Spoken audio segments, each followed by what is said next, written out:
L'intimité est une question essentielle. Comment ça naît l'intimité, ce rapport intime à soi? Je pense que ça naît du fait que le bébé a été respecté dans son corps, a été soigné avec une intention de soin, une intention de contenance, une intention humaine et humanisante. C'est facile de dire ça, hein, mais je crois que c'est quand même essentiel. C'est-à-dire que si le bébé est considéré non pas comme une chose, mais comme un être en émergence de devenir, mais un être qui va devenir un sujet complet, entier, eh bien, cette intimité d'être soi, d'être en soi, d'être respecté, de se respecter, elle est construite. La première des intimités, elle naît de l'intimité qu'il se vit entre la mère, pour faire court, ça peut être le père aussi, bien sûr, et son bébé. C'est-à-dire que le soin du bébé est un acte intime. Donner le sein, c'est un acte intime. C'est un acte de soin qui va reposer sur le partage des intimités. Et ce partage des intimités, entre la mère et son enfant quand elle donne le sein, ou entre le père et son enfant quand il donne le biberon, est un acte d'une infinie tendresse dans le meilleur des cas, et dans la plupart des cas. C'est un acte qui, qui est précieux, c'est un temps précieux, c'est un rythme précieux, c'est un langage précieux.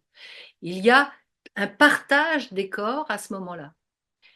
Mais ce partage, au fur et à mesure que l'enfant grandit, va se distancier, va, oui, prendre de la distance. Si la mère continue à donner le sein à un enfant qui a 10 ans, on voit bien qu'il y a un problème. Ça peut arriver dans des cas de pathologie, moi j'en ai vu, hein. Donc on voit bien que là, il y a quelque chose qui ne va pas. Cette intimité de l'enfant doit se construire si, à la condition que le père et la mère, ou la personne, toute personne qui s'occupe de l'enfant, prennent de la distance pour lui permettre de se séparer et d'avoir lui-même le sentiment de son intimité. Hein. Bon, regardez, prenez un exemple tout simple.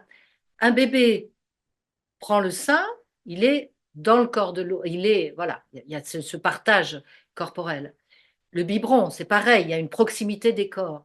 Et ensuite, quand il va avoir cette coordination qui va s'affiner, il va pouvoir, dans sa chaise haute, prendre ses petits bouts de pain, ses petits bouts de fromage et les mettre à sa bouche. Donc ça, c'est un acte de coordination réussi, bien sûr. Ça, c'est le développement psychomoteur.